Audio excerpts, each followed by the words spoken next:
자, 여러분 안녕하십니까? 정문일침입니다. 자, KB금융 한번 볼까요? KB금융. KB금융은 지금 현재 한번 보도록 할게요. 자, 단가 흐름추의 흐름을 한번 추적해 볼게요. 지금 지난 2019년 1월부터 현재까지 한번 추정을 해보면요. 이렇게 주가가 계속 내려오다가 단가 추정치를 높이면서, 그죠? 이걸 돌리면서 이때 한번 시세 차익이 됐던 뭐든 이렇게 한번 줘요. 구간에서, 그죠? 그래서 이만큼 한번 올라갔다가 단가 추정치가 깨짐으로 해서 계속 헤매다가 다시 한번 돌아가서 올라갈까 했는데 이 고가를 넘기지 못하죠. 계속 이 저항대를 못 넘기고 이제 단가를 깼다가 다시 살려볼까 하다가 다시 깨면서 흐름이 이제 내려가면서 어떻게 돼? 계속 끊임없이 주가가 내려갑니다. 그러니까 종합주가 지수 내려가면서 전체적으로 다 같이 영향을 받았던 구간이에요. 그죠? 고난의 시간이었던 거죠. 뭐, 이 종목만 그런 게 아니라 전부 다 거의 다 그랬잖아요. 그죠? 그 구간에서. 자, 그런데 최근에 여기서부터 살리죠, 다시. 이렇게. 그래서 꾸역꾸역 올라오다 KB금융을 살리는데, 이 구간을 가만히 보면 이 지지하장을 넘어가기 위한 하나 수순이었다. 이렇게 판단이 되잖아요, 일단은. 살리냐, 안 살리냐. 그런데 이거는 뭐, 개별 종목의 특성이 아니라 종합주가 지수의 그냥 영향적인 흐름이었다. 이렇게 판단이 되는 거잖아요. 그렇죠. 그래서 뭐 여기서 이쪽에서 밑에서 왔던 한 세력이 있었는지 한번 볼게요. 누가 들어와서 저걸 바꿔줬는지라고. 워낙 이건 대형주잖아요. 그 KB금융 지금 시가총액이 얼마죠? 17조에 17조 9천억? 뭐 워낙 뭐 말 안 해도 아는 종목이잖아요. 그죠? 자, 그럼 볼게요. 자, 이렇게 보면요. 여기서 한번 볼게요. 여기서. 그죠? 여기서 누가 받았는지 한번 보자고요. 여기서 누가 살려냈는지. 이 구간에서 살리기 시작한 건 일부 기관이 받아줘요. 그죠? 이렇게.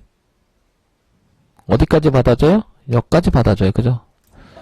이 받아준다는 게 뭐냐면 이 범위 내에서 파동을 칠 때는 여기까지 받아준 거죠. 이렇게. 그죠? 놀 때까지는. 그런데 어떻게 돼요? 갑자기 이때부터 자기들이 사면서 올려요.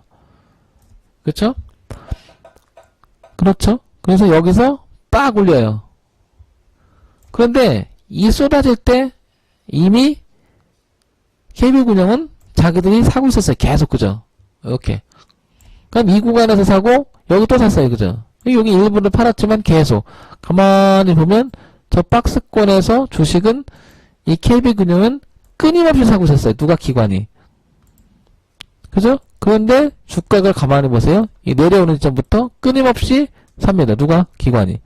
아주 끝까지 삽니다. 그죠? 뭐 장기 투자를 하려고 기관에서 샀을 확률이 높잖아요. 그죠?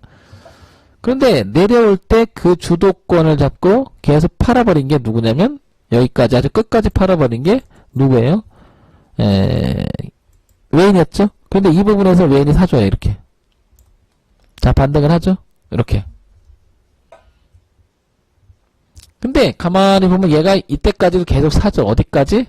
이 지점까지는 계속 사죠. 여기 내려가기 전까지, 여기까지는. 그 나름대로 사줘요. 그죠? 여기까지는. 근데 이때부터 팔아요. 안 좋은 거, 이렇게. 쫙 계속 팔다가, 여기까지, 그죠? 팔다가, 최근에서 누가 올리기 시작한데, 보세요. 기관하고, 외인이, 이렇게 다시. 기관이 머리를 틀어주고, 그걸 다시 바텀 터치가 들어가서 외국인이죠. 그걸 저거 이제 이른바 술잔 돌리기 하는 거죠. 뭐냐요? 선이 바꾼다. 그래서 뭐예요? 기관이 끌어준 걸 다시 올려놓은 것을 외인이 다시 받아주는 거죠. 그리고 근데 주가를 빠지지 않고 올라가는 거죠. 그럼 지금 이 시점에서 KB는 갈까요? 내려갈까요? 확률이. 이제 어느 정도 오니까 이제 개인도 팔고, 이제 여기서 물린 거죠. 뭐, 이제 개인도 이렇게 뭐 던지고, 뭐, 이때 샀던 사람들 많잖아요. 그죠? 또. 자, 그러면 이게 갈 확률. 그러니까 이걸 보면요. 주가를 흐름이 올라가는 쪽에서 보면 방해 세력이 별로 없죠.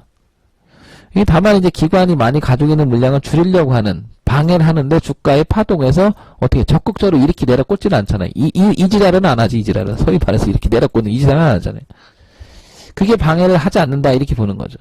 그러면 향후 주가는, KB금융은 당분간은 어떤 형태가 되냐면, 추세선을 한번 쭉 봐야 되는데, 한번 볼게요. 이 그림을 이렇게 따고 내려왔잖아요. 이제 돌리려고 하죠. 아직 못 돌렸어요. 그죠? 그쵸? 그러면 얘가 여기서 내렸다 이 헤드앤숄더로 올라갈 수가 있고 뚫었다가 눌렀다 이렇게 갈 수 있잖아요. 아니면 계속 빠질 수가 있고요. 여러분이 보기엔 저거 돌릴 것 같아? 안 돌릴 것 같아요? 그래프를 보면 외국인이 머리가 들었죠. 이렇게. 그죠? 기관도 방해를 별로 하지 않는 쪽이고요. 그죠? 개인은 되게 파는 쪽이죠. 살살. 근데 많이 여기서부터 내려올 때 얘는 많이 털렸죠. 예, 여기 내려오면서 엄청나게 받았다가 그죠? 다 받았다가 예, 빠져나오는 구간을 가졌죠. 그죠? 근데 이때 엄청 물린 거잖아요. 보시면 이때 이 개인들 이게 이제 문제인 거죠. 이거 저 꼭대기에서 물려갖고 그죠? 계속 샀잖아요. 밀릴 때. 그럼 여러분 이거 어때 같아요? 향후 주가는 반등할 소지가 큰 거라고 보여지는 거예요. 저는 왜? 세력이 하나 들어왔어. 외국인이 들어왔고 기관에서 입장에서는 어떻게 돼? 지금 올라가야 돼요. 손해가 있으니까. 그러니까 어떻게 돼? 쉽게 팔지는 않을 거라는 거지. 이제 애써서 반등하려고 하는 모습이 나오기 때문에. 그러니까 이 주가는 향후 올라갈 가능성이 크다. 자, 그런데 여기서 이걸 보는 거죠. 이래서 이제 이걸 보는 거예요. 과연 그럴 위치냐? 과연 그럴 위치냐? 보면 자, 이런 그림이 나오죠? 아이고, 이게 저는 이거 땡기는 이유가 있죠. 이게 이너 라인 안쪽에서 이런 라인이 있었다는 거죠. 이게 예, 이렇게. 제가 이걸 꿰맞추는 게 아니라요. 이유가 있어요. 다 보면. 이게 이니어 라인 안쪽에 다시 그림을 당겨볼게요. 여기. 보이시죠? 제가 가늘 계선을 바꿔볼게요. 여러분. 폰트 1로 바꾸고요. 한번 볼게요. 자, 이렇게 보면요. 여기 선 있었죠. 여기. 요거. 요게 이니어 라인이나 이게 아랫꼬리가 된 거잖아요. 양봉이 나면서. 그죠? 이렇게 되면 이걸 생략을 시켜요. 이거는 뭐냐면 변수를 작용했다 보는 거고, 그래서 이니어 라인이나 이렇게 안쪽에 이렇게 됐다. 여기도 있었잖아요. 그래서 이 자리가 딱, 아, 이유가 있으면 반등, 이렇게 판단이 되는 거예요. 저것도 한번 해보세요. 있어요? 이니어 라인하고 아예. 예, 개념적으로 있습니다. 예, 자, 보세요. 그러면 얘는, KV는 현재 이렇게 가고 있고, 현재 이렇게 틀어주고요. 그죠? 그 다음에 이렇게 틀어진 규칙이 있다. 그래서 반등하는데, 이게 문제예요. 한눈에 들어오는 게 또 이렇게 됐죠? 자, 주가 위치가 정말 중간이에요. 참 신기한 위치에 와 있습니다, 지금. 이거 참 갈 것 같기도 하고, 안 갈 것 같기도 하고. 아니, 어떻게 있어도 저 위치에 있냐고. 다른 위치도 아니고. 그렇죠, 여러분? 자, 그럼 월봉 한번 볼게요. 아, 이게 문제죠? 월봉의 기로점에 와 있네요. 딱, 그죠? 딱 기로점이에요, 월봉에. 그러면 갈 것 같아, 안 갈 것 같아? 그러니까 지금 상황에서 저는 간다, 안 간다 판단을 하지 않죠. 그러면, 내가 만약에 이 주식을 이쯤에 물려 있을 수도 있죠? 아마 그래서 주가 분석을 해달라고 할 수도 있거든요? 자, 그 다음에 45,000원대죠? 이거 어떻게 해야 될까요? 긴장의 끈을 놓칠 수 없는 단계가 온 거죠. 야, 이거 뚫어줘. 그래야지 뭔가 올라가도 내려와도 뒤질 때가 있으니까 한번 이런 시도가 있을 거 아니에요? 그러면 뭐 본전에 나오든 더 갖고 가든 뭐 판단을 하겠는데 이걸 어떻게 지금은 현재 상황에서는 애매한 거죠? 그러니까 저는 월봉을 보면 안 하죠, 당연히. 안 하죠, 월봉을 보면. 그러면, 아까 너 이거 한다며, 한다는 게 아니라, 네가 올라갈 가능성이 더 높다며. 그러니까 지금은 안 해요. 언제? 뚫어놓고 눌림하고 있잖아. 다시, 얘기했잖아. 올려놓고 눌림 주고, 그때 천천히 들어가라. 그게 뭐예요? 이제 그동안에 배운 거 있지 않습니까? 제 방송을 통해서. 양봉나고, 음봉나고, 양봉나서 지지하는 모습이 나올 때, 이게 뭐예요? 그러면, 한 달, 두 달, 세 달. 그러니까 정상적인 속도로 저걸 베껴준다 그러면 어때야 돼요? 어때야 돼요? 11월이나 12월에 매매할 수 있는 거죠. 네, 그렇게 된다는 계산이 나오잖아요. 이런 거예요, 이런 거. 제가 예를 들면 이 워낙 대형 주고 그러면 이런 거예요, 제 얘기는. 딱 이거예요. 올렸죠? 눌림 줬죠? 안 깨잖아요, 여기를. 이 트렌드는 안 깨잖아요. 그러니까 어떻게 돼? 한 달, 두 달, 세 달 이제 나가죠? 제가 노리는 자리 이거예요. 그러면 이번에도 그렇다 그러면 기대해보겠는데 아직은 아니죠. 그러면 다시 타고 내려올 수 있겠죠. 그러니까 뭐야 지금 굉장히 긴장한 상태가 되는 거죠. 그런데 이거를 뚫을 확률이 더 높아 보인다 그럼 하는 거예요. 확률적으로. 왜? 방해 요소가 없어. 주가의 흐름을 방해치진 않아 애들이 누군가 세력을. 이거 올리고 싶은 생각이 더 많고 얘도 올리고 싶어 죽으려고 하고 얘는 뭐 더더욱 올리고 싶어 죽으려고 하고 개인이 올라오면 어떻게 돼? 개인이 올라오면 이렇게 팔지는 않거든. 대인은 어떻게 이렇게 팔거든. 팔더라도 이런 식으로 팔기 때문에 이게 방해하지 않는다고 보는 거죠. 개념적으로. 그러면 향후 KB 주가가 만약에 밀린다 그러면 여기까지 밀릴 수 있잖아요. 그죠? 여기까지. 그러면 이렇게 올라왔던 550등의 기본적인 개념. 그죠? 여기까지 밀릴 수 있잖아요. 그럼 얘가 이 자리를 훼손시켜주지 않는 게 낫지 않을까요? 기준으로 봤을 때. 그럼 내가 지금 상태에서 매매를 한다 그러면 저는 이 기준 잡고 기다렸다 이렇게 하면 다시 한번 도전해 볼 수 있다. 이렇게 판단이 되는데 지금은 뭐예요? 고민하는 게 안 하죠. 지금은. 근데 문제는 내가 갖고 있다 그러면 저는 이렇게 생각해요. 여기. 도저히 내가 이거 들고 와야 되겠어. 그런 생각으로 주식하면 안 되는데 저는 내일이나 이 자리를 보고요. 결정을 해버려요. 어떻게? 비중축소나 손절을 해버립니다. 그냥. 그리고 나서요. 안착이 되면 다시 사는 거예요. 그리고 나서 밀리죠? 그 다음 기다려요. 그럼 돌아갈 때 했죠? 그때 저점에 다시 돌아갈 때 저점에 돌 때 그때 다시 도전해보는 거예요. 그러면 다시 저점에 내려갈 때 도전해본다는 개념을 봤을 때 뭐냐면 이걸 갖고는 지금 봐세요. 이거 안 나오잖아요. 이거 갖고 개념이.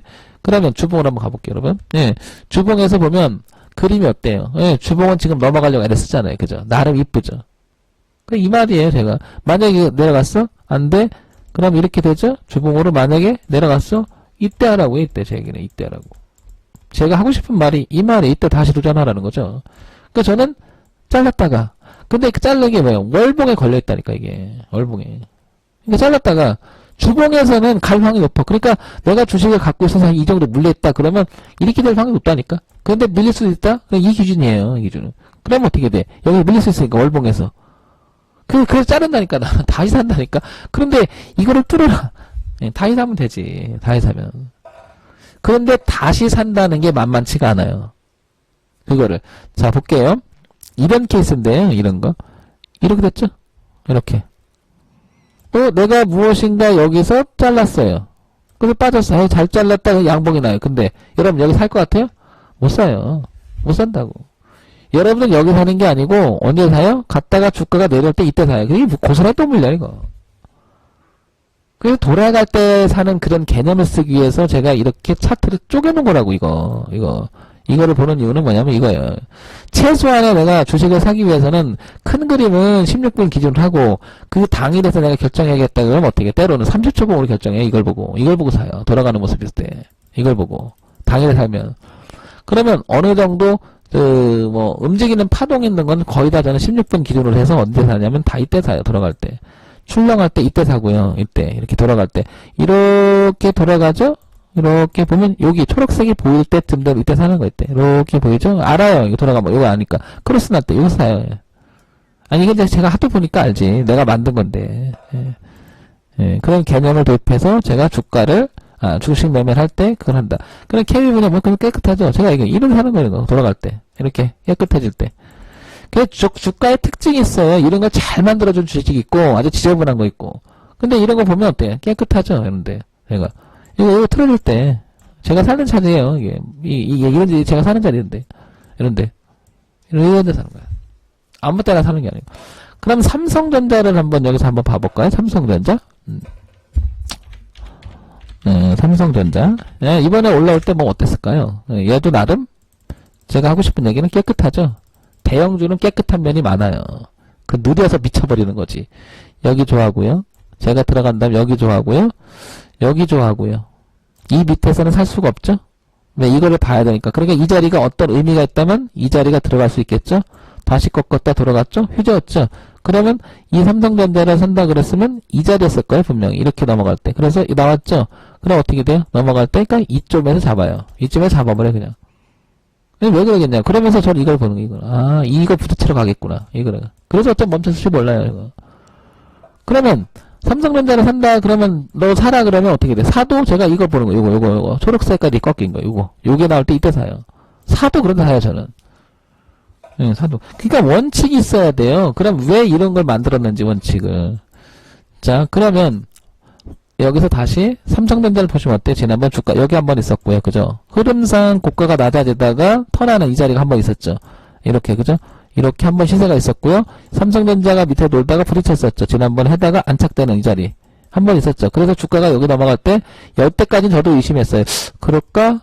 그랬는데, 이 자리를 넘어가줬잖아요. 그런데, 한 가지 조금 의심을, 갈 수 있는 확률이 높겠구나 했던 게, 제가 이거였었어요, 이거.